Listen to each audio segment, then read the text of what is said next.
Hello students, this is Prachi. Welcome to our channel. आज हम करने वाले हैं क्लास 10 चैप्टर 5 की बैक एक्सरसाइज कंप्लीट। अगर अभी तक आप लोगों ने इससे पहले की कोई भी वीडियो मिस कर दी है तो आज से जस्ट एक बार जरूर देख लें, जिन सबका लिंक मैं डिस्क्रिप्शन बॉक्स में डाल दूंगी।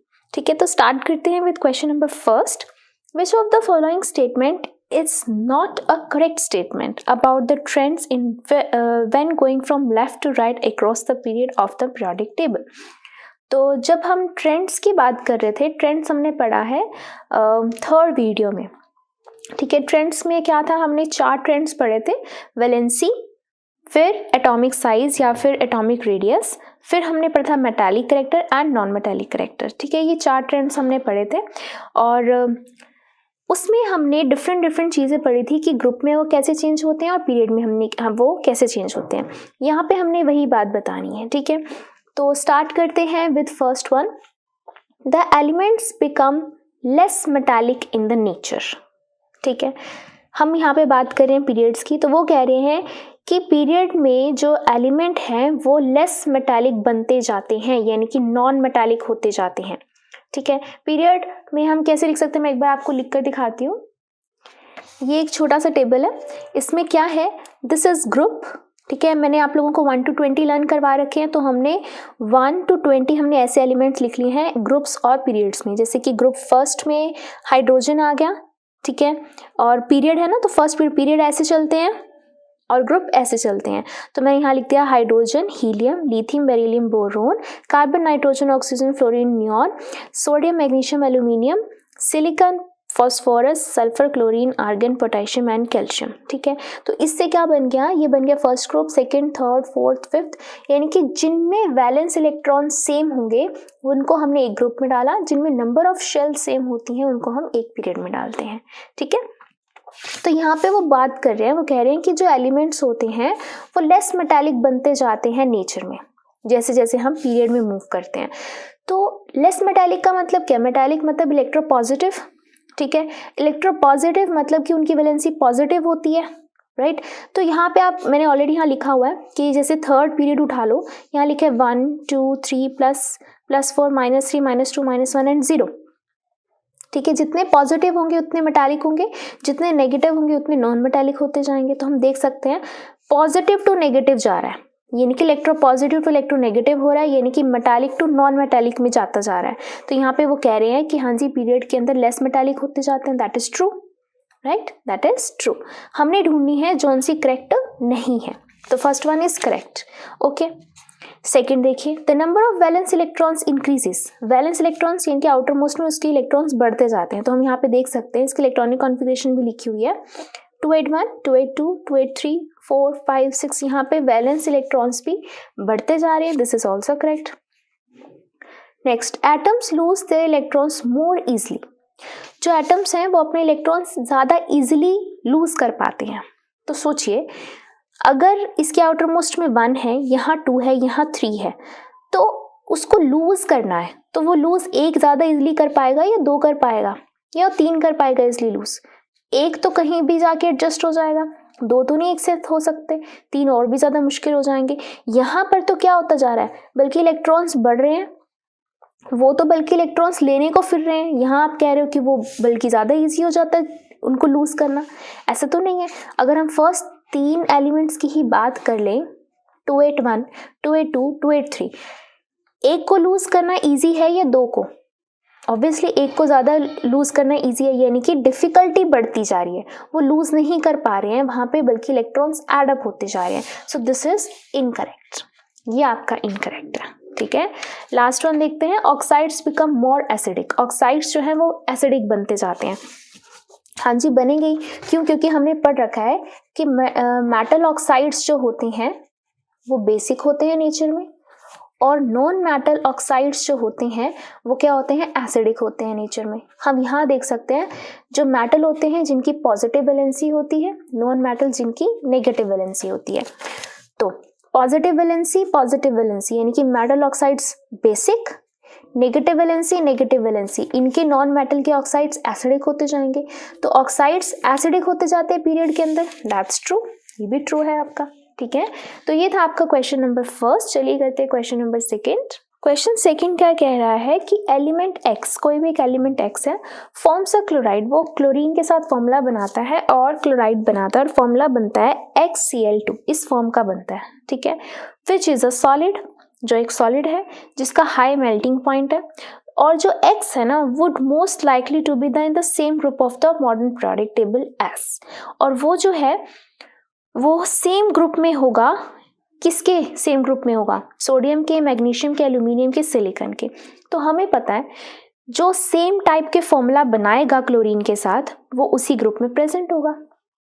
हमने पढ़ रखा है मेंडलीव के अंदर, मेंडलीव में पढ़ा था हमने, उन्होंने कैसे क्लासिफिकेशन करी थी, जो सेम सेम टाइप के फॉर्मूलाज बनाते थे उनको सेम सेम ग्रुप में डाल दिया था। तो हमने अब एक एक्स एलिमेंट देखना है कि वो किसके ग्रुप में है, सोडियम के, मैग्नीशियम के, एल्यूमिनियम के या सिलिकॉन के ग्रुप में है, ठीक है।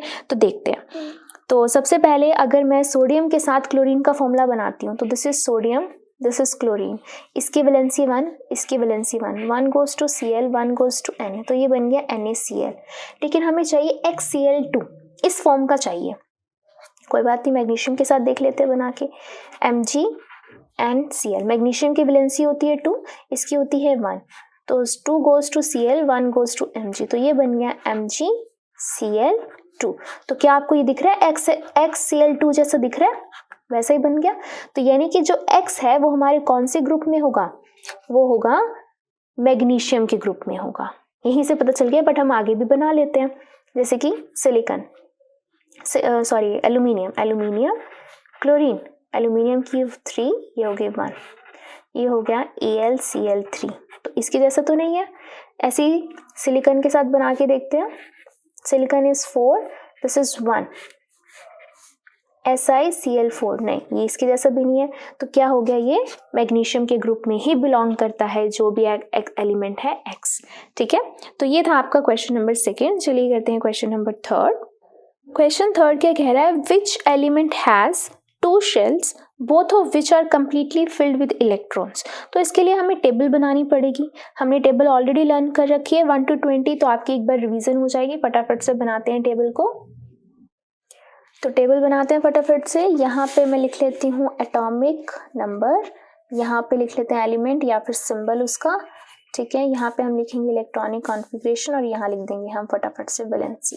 तो फर्स्ट पे हाइड्रोजन, सेकंड पे हीलियम, थर्ड पे लिथियम, फोर्थ पे बेरिलियम, फिफ्थ पे बोरोन, सिक्स्थ पे कार्बन, सेवेंथ पे nitrogen, eighth pay oxygen, ninth पे फ्लोरीन, टेंथ पे नियॉन, 11th पे सोडियम, 12th पे मैग्नीशियम, 13th पे एल्यूमिनियम, 14th पे सिलिकॉन, 15th पे फॉस्फोरस, फिर 16th पे सल्फर, 17th पे क्लोरीन, 18th पे आर्गन, 19th पे पोटेशियम, 20th पे कैल्शियम। इलेक्ट्रॉनिक कॉन्फ़िगरेशन करते हैं, कैसे करते हैं, 2 8 8 8 करके करते हैं। इसके पास 1 है तो 1, इसके पास 2 है तो 2, लिथियम की 2 1। अगर आपको इलेक्ट्रॉनिक कॉन्फ़िगरेशन वैलेंसी करनी अभी तक नहीं आती है तो आई सजेस्ट एक बार जरूर 9th स्टैंडर्ड की एक वीडियो है उसको विजिट करें। ये पूरा का पूरा टेबल मैंने बनाना सिखाया हुआ है, उस पर्टिकुलर वीडियो का लिंक मैं आई बटन पर डाल दूंगी। तो ये हो गया 2 2, 2 3, 2 4, 2 5 अप टू 2 8। 8 ऑक्टेट कंप्लीट होते ही फिर 11 है तो 2 8 1 में डिस्ट्रीब्यूट हो जाएगा।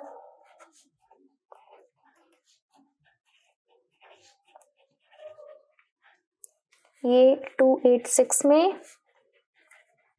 और ये कब तक चलेगा, ये भी ऑक्टेट कंप्लीट होने तक। फिर 2 8 8 1, 2 8 8 2, ठीक है। और वैलेंसी भी लिख लेते हैं फटाफट से।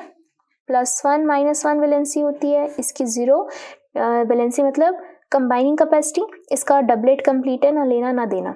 अब ये 1 +1 +2 -3 -2 -1 0, फिर से +1 +2 +3 +4 -4 -3 -2 -1 0। इस तरीके से हमने वैलेंसी लिख ली। अब आंसर्स देते हैं इसके हम, ठीक है। तो एक ऐसा एलिमेंट जिसमें 2 शेल हो, both of which are completely filled with electrons. 2 shell हो और दोनों की दोनों भरी हो, ऐसे हमने एक एलिमेंट ढूंढना है। तो 2 शेल हो, 2 शेल यहाँ से शुरू हो रही है हमारी, और दोनों की दोनों भरी हो, दोनों की दोनों भरी हो यानी कि 2 फर्स्ट में 2 आते हैं, सेकंड में 8 आता है।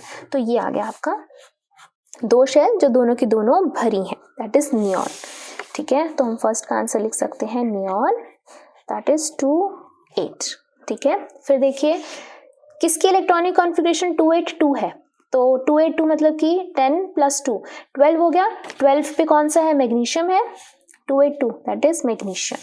तो यहाँ हम आंसर लिख सकते हैं मैग्नीशियम, दैट इज 2 8 2। नेक्स्ट, एक एलिमेंट जिसकी टोटल 3 शेल्स हैं और 4 इलेक्ट्रॉन्स हैं उसके आउटर मोस्ट शेल में, वैलेंस शेल मतलब कि आउटर मोस्ट शेल। तो टोटल 3 शेल्स जिसके आउटर मोस्ट में 4 है, ये रहा 4। तो कौन है ये है सिलिकॉन। ठीक है, तो हम यहाँ लिख सकते हैं दिस इज सिलिकॉन, जिसकी टोटल 3 शेल्स हैं और जिसके आउटर मोस्ट में 4 इलेक्ट्रॉन्स हैं। टोटल 2 शेल्स जिसके आउटर मोस्ट में 3 इलेक्ट्रॉन्स हों, तो 2 शेल्स ये है जिसके आउटर मोस्ट में 3, दिस इज बोरोन। ठीक है, सो नेक्स्ट इज बोरोन जिसकी 2 शेल्स हों और आउटर मोस्ट में 3 इलेक्ट्रॉन्स हों। Next, twice as many as electrons in the second shell as in the first shell। अब ये कह रहा है कि कैसा एलिमेंट बताओ जिसके सेकंड शेल में दुगने इलेक्ट्रॉन्स हो जितने उसके फर्स्ट में। तो फर्स्ट शेल की कैपेसिटी तो हमें पता है ये 2 की होती है, तो उसके सेकंड शेल में इसके ट्वाइस होंगे, इनकी 4 होंगे। ठीक है, तो इसकी इलेक्ट्रॉनिक कॉन्फ़िगरेशन क्या हुई, 2 4। ठीक है, सेकंड शेल में ट्वाइस होंगे जितने उसके फर्स्ट शेल में है, तो फर्स्ट शेल में 2 ही हो सकते हैं, दैट इज 2 4। 2 4 किसकी इलेक्ट्रॉनिक कॉन्फ़िगरेशन होती है, दैट इज कार्बन की। ठीक है, सो दिस इज कार्बन 2 4। ठीक है, तो ये था आपका क्वेश्चन नंबर 3। चलिए करते हैं क्वेश्चन नंबर 4। तो क्वेश्चन 4 का फर्स्ट पार्ट क्या कहता है, what property do all the elements in the same column of the periodic table as boron have in common. ठीक है, पीरियोडिक टेबल में जाइए और बताइए जिस कॉलम में बोरोन है उस कॉलम के जितने भी एलिमेंट्स हैं वो कौन सी प्रॉपर्टी है जो बोरोन के साथ उसकी सेम है। ठीक है, तो सबसे पहले हमें पता है कि कॉलम में कौन एग्जिस्ट करते हैं, ग्रुप एग्जिस्ट करते हैं। ठीक है, बोरोन कहाँ पे है, बोरोन यहाँ पे है, तो यहाँ हम देख सकते हैं 13th ग्रुप में है। ठीक है, तो ये आ गया, नेक्स्ट आ गया एल्यूमिनियम। ठीक है, यहाँ मैं आपको बार बार बोल रही हूँ, पूरा का पूरा आपको एटॉमिक जो पीरियोडिक टेबल है वो लर्न करने की नीड नहीं है, 1 to 20 करेंगे तो आपको सारे आंसर्स मिल जाएंगे। ठीक है, तो बोरोन एल्यूमिनियम, बोरोन की इलेक्ट्रॉनिक कॉन्फ़िगरेशन क्या है, 5 है, 2 3। एल्यूमिनियम की क्या है, 13th, इसका एटॉमिक नंबर 283। इनके दोनों के आउटर मोस्ट में कितने इलेक्ट्रॉन्स पड़े हुए हैं, 3 3 पड़े हुए हैं, तो यही उसकी क्या है, क्या है उसकी प्रॉपर्टी है। तो हम यहाँ लिख सकते हैं दे बाकी भी होंगे, they all have common valency of 3। यह हम लिख सकते हैं सबके आउटर मोस्ट में 3 इलेक्ट्रॉन पड़े हुए हैं, तो हम लिख सकते हैं कि उनके 3, सबके पास 3 वैलेंस इलेक्ट्रॉन्स है या उन सबकी 3 वैलेंसी है। ठीक है, नेक्स्ट क्वेश्चन आता है, what property do all the elements in the same column of periodic table as fluorine have in common. अब फ्लोरीन के हम कॉलम में देखते हैं कि सबकी क्या प्रॉपर्टी होगी। तो फ्लोरीन कौन से में पढ़ रहा है, यस 17th में पढ़ रहा है फ्लोरीन। 9 है तो इलेक्ट्रॉनिक कॉन्फ़िगरेशन क्या होगी, 2 7। क्लोरीन है तो 17 2 8 7। तो हम भी यहाँ पर देख सकते हैं कि इसके आउटर मोस्ट में क्या है, 7 7 इलेक्ट्रॉन्स हैं, यानी कि इसकी वैलेंसी क्या होती है, -1 होती है। तो यहाँ पे हम क्या लिखेंगे, इन सब की वैलेंसी क्या होती है, 1 होती है। ठीक है, they all have valency -1, right.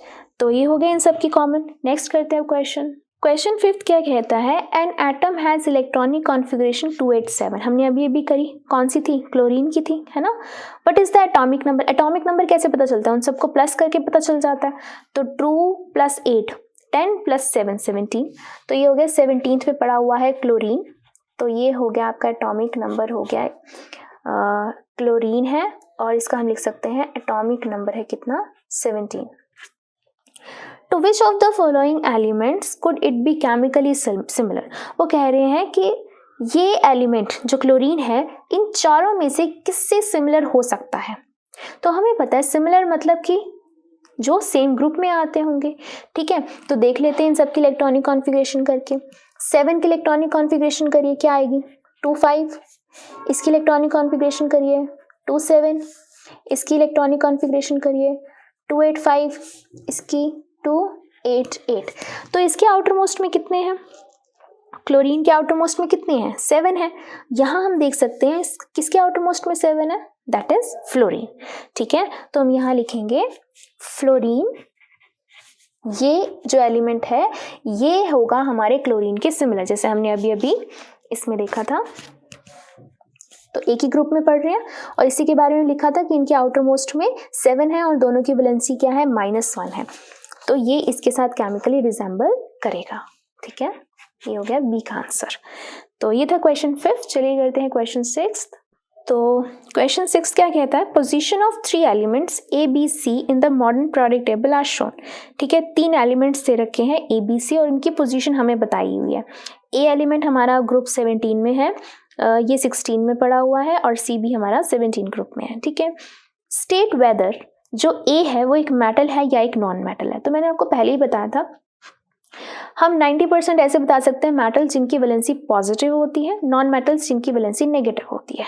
ठीक है, ये 17th ग्रुप में है। 17th ग्रुप का मतलब कि इसके आउटर मोस्ट में कितने इलेक्ट्रॉन्स पड़े होंगे, 7 पड़े होंगे। ठीक है, तो इसको अपना ऑक्टेट कंप्लीट करने के लिए 1 इलेक्ट्रॉन और चाहिए। 1 इलेक्ट्रॉन चाहिए लेने के लिए क्या लगता है, नेगेटिव लगता है। तो यानी कि इसकी वैलेंसी -1 होगी। माइनस वाले क्या होते हैं, मेटल्स होते हैं, नॉन मेटल्स, नॉन मेटल्स होते हैं। एक बार आपको मैं फिर दिखा देती हूँ। ग्रुप 17, ये रहा ग्रुप 17। अभी हम फ्लोरीन क्लोरीन की बात कर रहे थे, राइट। तो ये क्या थी, माइनस माइनस थी ना, -1 वैलेंसी थी इसकी। तो ये क्या है, एक नॉन मेटल है। This is a non metal और हम इनको पर्टिकुलरली बोलते हैं, ये हैं आपके 17 ग्रुप वाले होते हैं, हमारे हेलोजेंस होते हैं। मैंने पहले भी बताया था 17 ग्रुप वाले हेलोजेंस होते हैं। हेलोजेंस मतलब कि जिनको 1 इलेक्ट्रॉन चाहिए होता है अपना ऑक्टेट कंप्लीट करने के लिए, बहुत रिएक्टिव होते हैं। ठीक है, okay. State whether C is more reactive और लेस रिएक्टिव देन ए। यहाँ पर ध्यान से देखना, रिएक्टिव पूछा गया। जब मैं आपको ट्रेंड्स वाली टेबल बता रही थी तब मैंने आपको बोला था इलेक्ट्रो नेगेटिविटी, इलेक्ट्रो पॉजिटिविटी, है ना, ये बताया था मैंने आपको। और मैंने ये भी बोला था, आपसे क्वेश्चन पूछ लिया जा सकता है कि कौन सा ज़्यादा रिएक्टिव है। रिएक्टिव का मतलब कौन जल्दी एक्टिविटी करेगा। ठीक है, तो एक्टिविटी का मतलब क्या है कि ये होते हैं आपके इलेक्ट्रोनेगेटिव होते हैं, नेगेटिव वैलेंसी आई है। नेगेटिव मतलब कौन इलेक्ट्रॉन जल्दी खींचेगा अपनी तरफ, है ना। तो हम देख सकते हैं यहाँ पर, अगर मैं 17th ग्रुप की ही बात करती हूँ, फ्लोरीन क्लोरीन की ही बात करती हूँ, अगर मैं ग्रुप में ही निकाल लूँ कौन ज़्यादा रिएक्टिव है तो मुझे पता चल जाएगा। अगर रिएक्टिविटी बढ़ रही होगी तो यानी कि सी ज़्यादा रिएक्टिव होगा ए से, नीचे की तरफ ऐसे। अगर रिएक्टिविटी कम हो रही होगी तो यानी कि ऐसे होगा। ठीक है, तो ए ज़्यादा रिएक्टिव होगा ए से, सी से। तो हम अपनी तरफ से एग्जाम्पल ले लेते हैं ग्रुप 17 का, फ्लोरीन एंड क्लोरीन। तो फ्लोरीन, इसके 2 7 है, तो ये हो गया न्यूक्लियस, इसके हो गए आउटर मोस्ट में 2 और ये हो गए 7। Chlorine 2 8 and 7। ठीक है, तो कौन सा जल्दी इलेक्ट्रॉन खींचेगा अपनी तरफ, फ्लोरीन खींचेगा या क्लोरीन खींचेगा। तो यहाँ हम देख सकते हैं इस शेल में आना है, बाहर वाली शेल में आना है। ये रहा आपका न्यूक्लियस, ये रहा आपका न्यूक्लियस। तो ये न्यूक्लियस यहाँ पर इलेक्ट्रॉन जल्दी खींचेगा या यहाँ पे इलेक्ट्रॉन जल्दी खींचेगा। ऑब्वियसली यहाँ पर, क्यों, क्योंकि इसका डिस्टेंस जो है आउटर मोस्ट से कम है, यहाँ पर डिस्टेंस आउटर मोस्ट से बहुत ज़्यादा है। यानी कि फ्लोरीन हमें पता चला ज़्यादा जल्दी खींचेगा इलेक्ट्रॉन, यानी कि ये ज़्यादा इलेक्ट्रोनेगेटिव है, यानी कि फ्लोरीन ज़्यादा रिएक्टिव है। रिएक्टिव का मतलब हमारी रिएक्टिविटी ऐसे बढ़ेगी, fluorine is more reactive than chlorine. तो यहाँ से हमने अपना आंसर जज किया कि ये जो है रिएक्टिविटी ऐसे होगी, यानी कि ए जो होगा वो हमारा ज़्यादा रिएक्टिव होगा। ठीक है, तो हम यहाँ लिखेंगे A is more reactive than C. Why, अगर वाई पूछ लिया जाए तो हम लिखेंगे because in group the electronegativity decreases. क्यों डिक्रीज करती है उसका रीजन ऑलरेडी मैंने ट्रेंड्स में बताया हुआ है। ठीक है, नेक्स्ट देखिए, विल सी बी लार्जर और स्मॉलर देन साइज बी। अब यहाँ पर बी ऐसे पड़ा है, सी ऐसे पड़ा है। अब वो पूछ रहे हैं कि सी बड़ा होगा या बी बड़ा होगा। ये एक पीरियड में है, एक पीरियड में है। हमें पता है पीरियड के अंदर क्या होता है, हम यहाँ पे भी देख सकते हैं। तो फॉर एग्जाम्पल अगर हम पीरियड उठा लेते हैं कोई भी एक, दैट इज जैसे थर्ड पीरियड उठा लिया हमने, तो 281, 282, 283, 284, यानी कि थर्ड शेल के अंदर ही हमारे इलेक्ट्रॉन्स बढ़ते जा रहे हैं, 1 2 3 4 5 6। तो इसका क्या मतलब है? इसका मतलब ये है कि एक ही शेल में चार्ज बढ़ता जा रहा है, चार्ज बढ़ता जा रहा है, यानी कि न्यूक्लियस उस चार्ज को और अच्छे से होल्ड करते रखता है और होल्ड करके रखेगा, टाइटली होल्ड करेगा। टाइटली होल्ड करने से जो इलेक्ट्रॉन और न्यूक्लियस के बीच का फोर्स बढ़ जाएगा और जिसकी वजह से एटम हमारा कॉम्पैक्ट हो जाएगा, एकदम ऐसे सिकुड़ जाएगा, सिक्वीज हो जाएगा। तो अगर बी और सी एक ही पीरियड के अंदर हैं, दैट मीन्स इसके अंदर इलेक्ट्रॉन कम होंगे, इसमें इलेक्ट्रॉन ज़्यादा होंगे इसके आउटर मोस्ट शेल में, जिसकी वजह से इसका न्यूक्लियर चार्ज ज़्यादा और वो एटम और ज़्यादा कॉम्पैक्ट हो जाएगा, ठीक है, छोटा। तो इसका आंसर कैसे लिखेंगे? सी जो होगा वो छोटा होगा बी से, बिकॉज पीरियड के अंदर जो होता है, पीरियड के अंदर साइज जो होता है डिक्रीज करता है फ्रॉम लेफ्ट टू राइट। और क्यों करता है मैंने रीज़न ऑलरेडी बताया है। उसके लिए अगर आपको लैंग्वेज देखनी है तो आपको ट्रेंड्स वाली वीडियो जरूर देखनी पड़ेगी, ठीक है। लास्ट इसका टाइप करते हैं, which type of ion, cation और anion will be formed by element A. Element A आपका कैटायन बनाएगा या एनायन बनाएगा? सबसे पहले कैटायन होते हैं पॉजिटिव, एनायन होते हैं आपके नेगेटिव। तो हमें पता है, हम ग्रुप 17 में हमारा एलिमेंट ए है, दैट इज हेलोजन्स, और उसकी ऑलरेडी हम बात कर चुके हैं, that is a non metal. Non metal क्या होते हैं? नेगेटिवली चार्ज होते हैं। नेगेटिव चार्ज वाले क्या होते हैं? एनायंस। तो हम लिखेंगे ए विल फॉर्म एनायन, तो लिखेंगे element A will form anion. अगर पूछ लिया जाए वाई, तो आप लिख सकते हैं it belongs group 17 which are of halogens and that's why, right.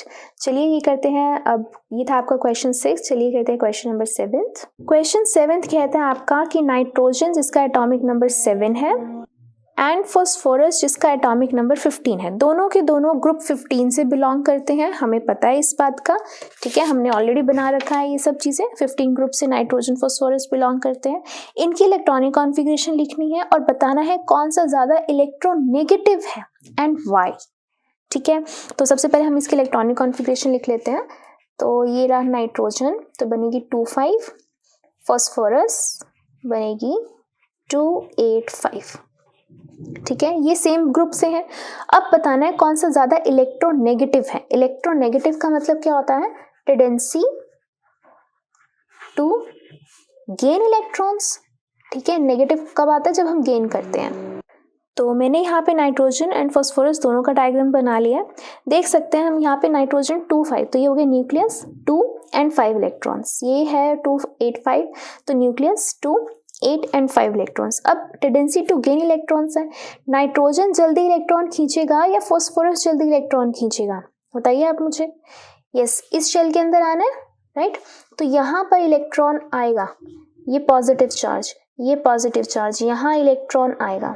तो हम फिगर से ही देख के बता सकते हैं ये पॉजिटिव जो न्यूक्लियस है वो इस शेल के क्लोज है, जबकि ये न्यूक्लियस इस शेल से दूर है, ठीक है। तो पॉजिटिव ही तो नेगेटिव को खींचते हैं अपनी तरफ, ठीक है, तो ये जल्दी खींच पाएगा बजाय के इसके। तो यानी कि हमें पता चल गया कि ग्रुप के अंदर इलेक्ट्रोनेगेटिविटी क्या होती है? डिक्रीज होती है। तो N is more electronegative than phosphorus, ठीक है। अब वाई? क्योंकि हमें पता है कि ग्रुप में इलेक्ट्रोनेगेटिव डिक्रीज होती है, they belongs to same group. Why? हम यहाँ पे ये लिखेंगे because as we move down the group the distance of हम लिख सकते हैं साइज बढ़ता रहता है, the size of atom increase करता रहता है, thus the distance of the outermost shell and the nucleus increases and hence tendency to gain electrons become difficult। मतलब क्या है? जैसे हम ग्रुप में मूव करते हैं, एटम बढ़ता जाता है, एटम का साइज बढ़ता जाता है और उसका न्यूक्लियस का और आउटर मोस्ट शेल का डिस्टेंस भी बढ़ता जाता है, और जिसकी वजह से जो हम इलेक्ट्रॉन को गेन करते हैं उसकी टेंडेंसी डिफ़िकल्ट होती जाती है और हम इलेक्ट्रॉन को गेन नहीं कर पाते। तो ये था आपका क्वेश्चन नंबर 7। चलिए करते हैं क्वेश्चन नंबर 8। क्वेश्चन 8 क्या कह रहा है, how does the electronic configuration of an atom relate to it's position in the modern periodic table. Indirectly ये हमसे पूछ रहे हैं कि हम मॉडर्न पीरियोडिक टेबल में हम कैसे एटम को पोजीशन देते हैं। ठीक है, तो मैंने आपको पहले ही बताया था पोजीशन का मतलब हमें बताना होता है कि कौन सी ग्रुप और कौन सी पीरियड में वो बिलोंग करते हैं।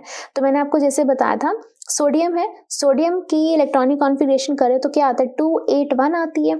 तो इसके आउटर मोस्ट में 1 इलेक्ट्रॉन है, तो यानी कि फर्स्ट ग्रुप से बिलोंग करता है। और 3 शेल्स हैं तो ये थर्ड पीरियड से बिलोंग करता है। तो आप देख सकते हो थर्ड पीरियड वाले सबकी 3 शेल्स हैं। आउटर मोस्ट में 2 इलेक्ट्रॉन्स हैं तो सेकेंड ग्रुप हो गया। आउटर मोस्ट में 3 है तो 13th ग्रुप हो गया। तो 2 तक तो सेकेंड रहेगा, जैसे ही 3 आएंगे वो 13th हो जाएगा। 4 इलेक्ट्रॉन्स के लिए 14th, सिमिलरली 8 इलेक्ट्रॉन्स के लिए 18th हो जाएगा। तो हम इसका आंसर कैसे लिखेंगे कि जितने आउटर मोस्ट में इलेक्ट्रॉन्स होते हैं वो उसका ग्रुप नंबर बताते हैं और जितने नंबर ऑफ शेल्स होती हैं उतना उसका पीरियड होता है, राइट। तो हम इसका आंसर लिखने वाले हैं अब। तो हम लिखेंगे कि वैलेंस इलेक्ट्रॉन्स डिटरमाइन करते हैं उसका ग्रुप नंबर और नंबर ऑफ शेल्स डिटरमाइन करते हैं उसका पीरियड नंबर। फॉर एग्जाम्पल भी हम लिख देते हैं, जैसे कि sodium atomic number 11, electronic configuration 281। तो फर्स्ट ग्रुप हो गया एंड 3 शेल्स हैं तो थर्ड पीरियड हो गया। ठीक है, और हम यहाँ पे टेबल भी बना सकते हैं। यहाँ हम लिख देंगे जैसे कि नंबर ऑफ वैलेंस इलेक्ट्रॉन्स और यहाँ आ जाएगा ग्रुप नंबर। ठीक है, तो अगर 1 है तो वो फर्स्ट ग्रुप से बिलोंग करते हैं, 2 है तो वो सेकंड ग्रुप से बिलोंग करते हैं, 3 है तो वो थर्ड से नहीं करती हैं, वो 13th से करती हैं। ठीक है, सिमिलरली 4th है तो 14th से करेंगी and so on up to 8 है तो 18th से करेंगी। सिमिलरली यहाँ पे हम लिख सकते हैं number of shells and period number. तो नंबर ऑफ शेल्स अगर 1 है तो फर्स्ट पीरियड, 2 शेल्स हैं तो सेकंड पीरियड, 3 है तो third period and so on. ये अब तो जाते हैं 7। तो टोटल पीरियड्स भी कितने ही होते हैं, 7 पीरियड्स होते हैं। तो इस तरीके से आप इसको लिख सकते हैं। नेक्स्ट क्वेश्चन आता है आपके पास, इन मॉडर्न पीरियोडिक टेबल जो कैल्शियम है उसका एटॉमिक नंबर है 20। वो उसके आसपास के जो एलिमेंट्स हैं वो हैं 12, 19, 21, 38। Which of these have physical and chemical properties resembling calcium. जब हमें केमिकल प्रॉपर्टीज या फिजिकल प्रॉपर्टीज हमें देखनी होती हैं किसके सिमिलर है, तो हम देखते हैं कि उसके आउटर मोस्ट में कितने इलेक्ट्रॉन्स हैं। अगर जितने इसके आउटर मोस्ट में इलेक्ट्रॉन्स होंगे उतने ही इसके आउटर मोस्ट में इलेक्ट्रॉन्स हुए तो हम कहेंगे कि उसकी प्रॉपर्टी इसके साथ मैच करती है। जैसे कि calcium atomic number 20, electronic configuration 2882। अब देखेंगे हम बाकी किसकी जो है इलेक्ट्रॉनिक कॉन्फ़िगरेशन 282 आती है। ठीक है, लास्ट में कितने 2 आते हैं। तो 12 नंबर पे 12 की इलेक्ट्रॉनिक कॉन्फ़िगरेशन करो 282, 19th की करो 2881, 21 की करो 2883, 38 की करते हैं, इसकी आएगी 2882। ठीक है, तो हम देख सकते हैं आउटर मोस्ट में किसके 2 इलेक्ट्रॉन्स आ रहे हैं, एक तो इसके आ रहे हैं और एक इसके आ रहे हैं। ठीक है, तो यहाँ हम कहेंगे कि जो कैल्शियम है उसकी जो केमिकल और फिजिकल प्रॉपर्टीज हैं वो किससे मैच करती होंगी, with the elements having atomic number 12 and 38 because these two have 2 electrons, 2 valence electrons, thus belong to the same second group। जो सेम ग्रुप से बिलोंग कर रहे होते हैं उनकी केमिकल और फिजिकल प्रॉपर्टीज क्या होती हैं, सेम होती हैं। ठीक है, तो ये था आपका क्वेश्चन नंबर 9। चलिए करते हैं last question, that is question number 10th। Question 10th क्या कह रहा है, compare and contrast the arrangement of the elements in the Mendeleev periodic table and the modern periodic table. तो हमने बताना है कि मेंडलीव ने एलिमेंट्स को कैसे एडजस्ट किया था टेबल के अंदर और मॉडर्न पीरियोडिक टेबल के अंदर कैसे एलिमेंट्स एडजस्टेड हैं। तो हम बात कर लेंगे मेंडलीव की, यहाँ बात कर लेंगे मॉडर्न पीरियोडिक टेबल की और बीच में हम लगा देते हैं एक लाइन। ठीक है, तो सबसे पहली बात हम सबको पता है कि जो मेंडलीव पीरियोडिक टेबल था वो डिपेंड करता था तो हम सबको पता है मेंडलीव पीरियोडिक टेबल जो था उसकी क्लासिफिकेशन किस बेसिस पे थी, increasing order of atomic masses के बेसिस पे थी, जबकि मॉडर्न पीरियोडिक टेबल इकलौता ऐसा टेबल आया था जिसकी क्लासिफिकेशन किसके ऊपर बेस्ड थी, increasing order of their atomic number के ऊपर बेस्ड थी। तो फर्स्ट पॉइंट तो हम यहाँ पे लिख देंगे कि ये था based on increasing order of atomic mass और ये था based on increasing order of their atomic number. ठीक है, ये तो चलो समझ में आ गया। अब बाकी के लिए हम एक बार टेबल विजिट करते हैं। तो ये था मेंडलीव का टेबल। यहाँ हम देख सकते हैं इसके 8 जो हैं वो वर्टिकल कॉलम्स हैं, 12 जो हैं हॉरिजॉन्टल ग्रुप्स हैं, राइट। ये 12 हो गए, ये हो गए 8। जबकि मॉडर्न पीरियोडिक टेबल में हमने कितने पीरियड्स और कितने हमने ग्रुप्स में पढ़े हुए हैं, हमने पीरियड्स पढ़े हैं 7 और ग्रुप्स कितने पढ़े हुए हैं हमने 18। तो ये हो गया सेकेंड। तो फर्स्ट पॉइंट ये एटॉमिक मास के बेसिस पे था, ये एटॉमिक नंबर के बेसिस पे था। मेंडलीव में 18 वर्टिकल कॉलम्स थे एंड 12 हॉरिजॉन्टल रोज थी, और यहाँ 18 वर्टिकल कॉलम जिनको ग्रुप्स बोला गया, 7 हॉरिजॉन्टल रोज जिनको हमने पीरियड बोला गया। नेक्स्ट आता है मेंडलीव के पीरियोडिक टेबल में एक डिसएडवांटेज थी। क्या डिसएडवांटेज थी कि हमने देखा कि अगर ये एटॉमिक मासेस के बेसिस के ऊपर बेस्ड था तो कोबाल्ट का निकल से ज़्यादा मास था, उसको पहले रखा गया और निकल को बाद में रखा गया। लेकिन जैसे ही मॉडर्न पीरियोडिक टेबल आया वो किसके ऊपर बेस्ड था, एटॉमिक नंबर के ऊपर बेस्ड था। उसने देखा कि कोबाल्ट का एटॉमिक नंबर जो है वो छोटा है निकल से, इसलिए उसने कोबाल्ट को आगे रखा और निकल को बाद में रखा। तो ये वाली जो थी इसकी डिसएडवांटेज हो गई, जो इसकी जस्टिफिकेशन की किसने, मॉडर्न पीरियोडिक टेबल ने। तो इसका आंसर हम कैसे लिखेंगे, anomalous pair of elements. Anomalous pair of elements समझ रहे हो कि जो एबनॉर्मल थे, यानी कि उन्होंने जैसे मासेस के बेसिस पे किया था, मासेस के बेसिस पे तो ये बड़ा आ रहा था, ये छोटा आ रहा था, ठीक है। तो ये एनॉमलस थे, लेकिन ये इनकी जो प्लेसमेंट थी मॉडर्न पीरियोडिक टेबल में जस्टिफाइड हो गई बिकॉज ये किसके ऊपर बेस्ड था, ये एटॉमिक नंबर के ऊपर बेस्ड था। ठीक है, नेक्स्ट देखते हैं। नेक्स्ट क्या था, यहाँ पे एक और मेन चीज थी कि जो आइसोटॉप्स थे ना, आइसोटॉप्स क्या होते हैं, जिनका सेम एटॉमिक नंबर और डिफरेंट मास नंबर होता है, उनको अलग अलग पोजीशन दे दी गई थी, क्योंकि डिफरेंट मास नंबर था तो उनको अलग अलग पोजीशन दे दी गई, राइट। लेकिन मॉडर्न पीरियोडिक टेबल में आइसोटॉप्स को सेम पोजीशन दी गई थी, क्यों, क्योंकि उनकी जो एटॉमिक नंबर था वो सेम था। ठीक है, तो हम यहाँ पे लिखेंगे position of isotopes was not in same slot. यहाँ हम लिख सकते हैं कि सेम स्लॉट दिया गया था आइसोटॉप्स को। तो ये तो हो गया फोर्थ पॉइंट। अब लास्ट पॉइंट आता है कि हम जैसे मॉडर्न पीरियोडिक टेबल में इलेक्ट्रॉनिक कॉन्फ़िगरेशन करते हैं और उस बेसिस पे हम बताते हैं कौन सा ग्रुप है और कौन सा पीरियड, यानी कि पोजीशन हम बता पाते हैं। बट ये चीज़ मॉडर्न पीरियोडिक, ये चीज़ मेंडलीव में नहीं थी। मेंडलीव में हम प्रिडिक्ट नहीं कर पाते थे कि कौन सा ग्रुप होगा कौन सा period, based on electronic configuration. ठीक है, तो इसका आंसर हम कैसे लिखेंगे, position of elements could not be predicted. यहाँ पे पोजीशन ऑफ एलिमेंट्स प्रिडिक्ट की जा सकती थी फ्रॉम इलेक्ट्रॉनिक कॉन्फ़िगरेशन। तो ये था आप लोगों का last question of this exercise and chapter is complete. So thank you, that's all for this video.